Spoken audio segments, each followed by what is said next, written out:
In this video, I'm going to talk to you guys about how much money in their first year a new insurance agent can reasonably make. And I'm going to be a little bit conservative, but I'm also going to get a little bit spicy with it on you guys. So let's just jump right into it.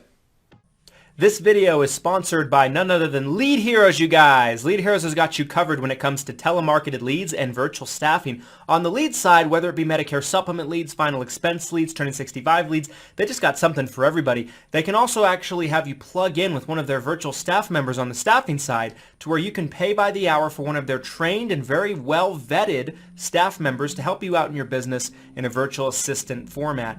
Just because you watch this video, they're going to give you 10% off any order you make on their website. Link to the site can be found down in the description, so go ahead and check them out.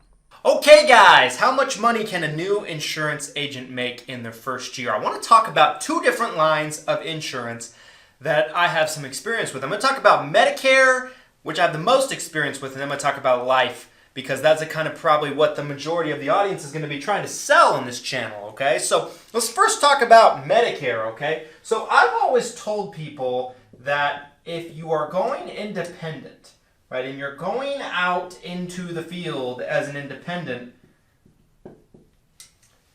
then how much business can you probably write, right?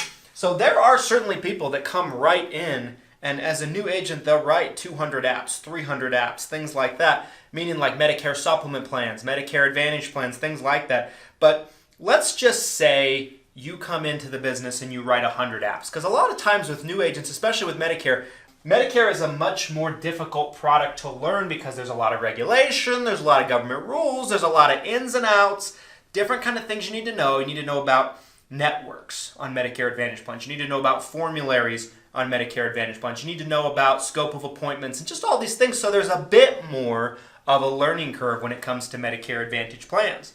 And so because of this, sometimes when people are coming in, there's just a little bit that takes a little bit of learning curve for people. So let's just say you write 100 apps your first year as a Medicare agent, okay? So, and I'm going to go off of the 2023 commission schedules, okay? Because I find that to be a bit intriguing to me. So next year on the Medicare Advantage commission schedules, if someone's new to Medicare and they've never been on a Medicare Advantage plan before, that's kind of their criteria for new to Medicare. Even if they're 75, they've been on Medicare supplement for 10 years, and you enroll them into a Medicare Advantage plan, it's technically new to Medicare. In the Medicare game, we call that a true-up. Next year in 2023, that's about $601 with all the carriers on street level, okay? $301 would be the renewal. And so in your first year, Medicare is very heavily a renewal game, okay?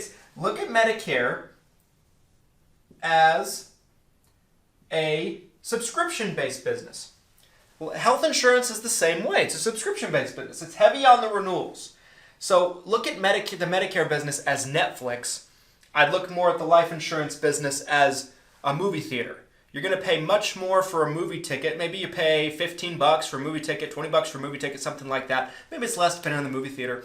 Whereas with Netflix, you're probably going to pay like something like $5 a month or something like that, but it's monthly, right? So you might make more from if you're like per ticket, per transaction on a movie theater basis like you will with life, but you're probably going to make more with the compounding ability with a game like Medicare, okay? So now, truth be told, they kind of go hand in hand together. But you have, with Medicare, it's heavy on the renewals.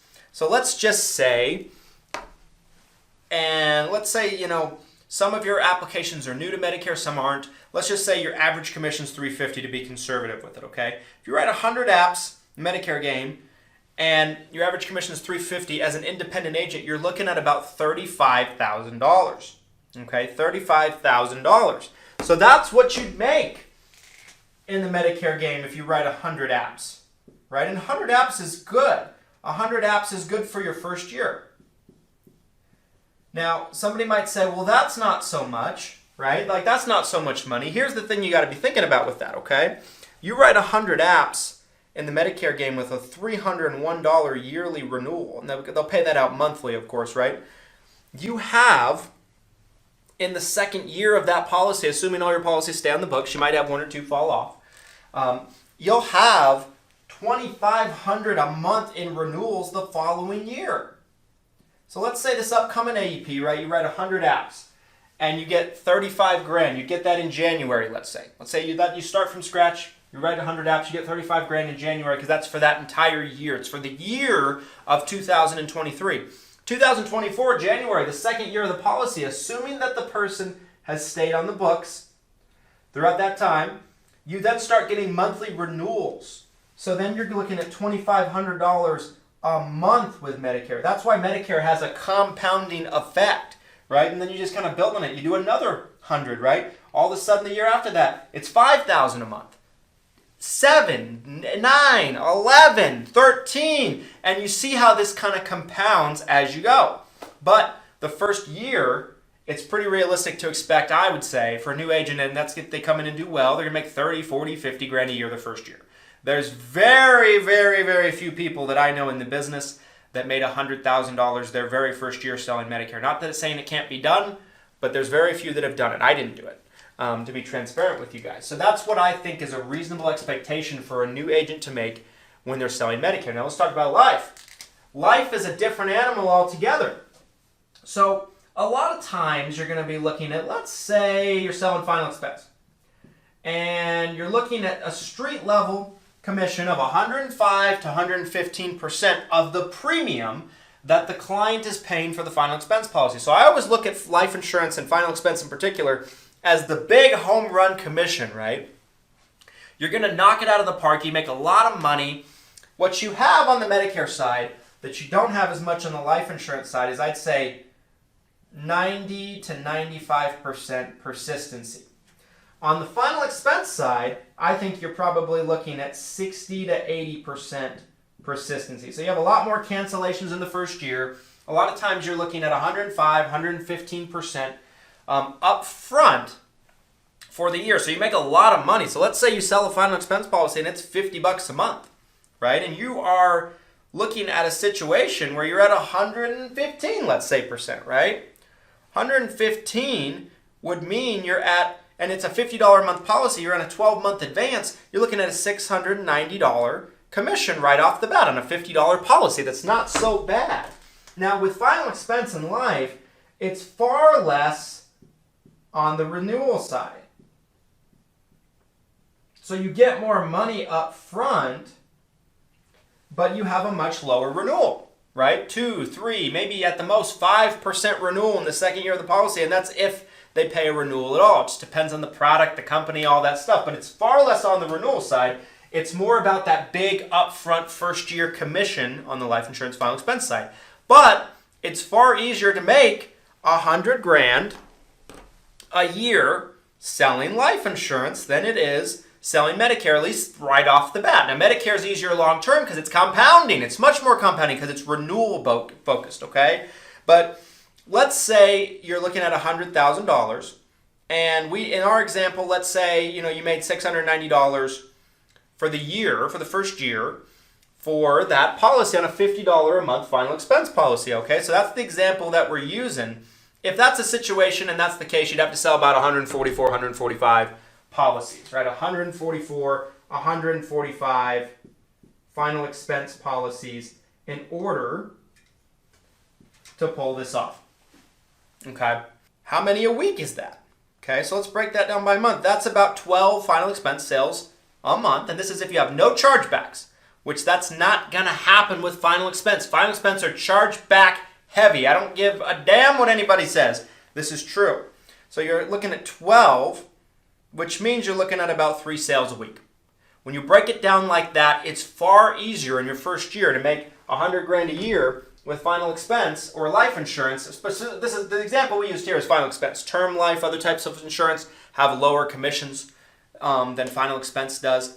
So it's easier to make 100 grand a year selling final expense. The way I look at final expense is it's a harder product to sell, but it's an easier product to learn.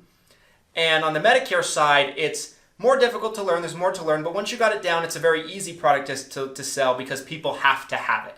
They need it. Okay, so probably easier to make 100 grand in your first year on the life insurance final expense side. However, it's probably more difficult to make $500,000, $600,000, $700,000 a year than it is on the Medicare side. Because the Medicare side, it compounds, right? Your renewals start to compound year in and year out, and you don't have that on the life insurance side. you're very much in a situation on the life insurance side in most cases that if you stop writing, you're on a hamster wheel. A majority of your income falls off if you stop writing. That's why a lot of life guys might start in life, they do really well with life, and then they move over to Medicare or maybe ACA, something that pays them monthly and pays them residual income and passive income, okay? So hope this gives you guys a great expectation of what a new insurance agent can make in their first year. I would say for final expense, maybe $60,000 to $80,000 a year. If you're doing well, it's probably a realistic expectation. Medicare is probably 30 to 40 if you're doing well. So Medicare's less up front, less in the first year, but it's the compounding effect, and that's why we focus on Medicare 90 to 95% of what we offer, because that is the product line that I think is the most valuable client, has the highest persistency, and that sweet old renewals, right? So anyway, guys, I hope you found this video helpful. If you did, do me a favor, drop a like on this video so more agents like you can find it easier. It helps with the YouTube algorithm, so make sure to smash that like button, smash the subscribe button. If you're not subscribed already, comment your thoughts down below. Do you agree with me? Do you disagree with me? I'd love to have a dialogue with you about it. And we'll see you next time, guys. Thanks so much for watching. Hope you liked the video. And here's to your success and your abundance. And I'll see you at the top. Thanks, guys.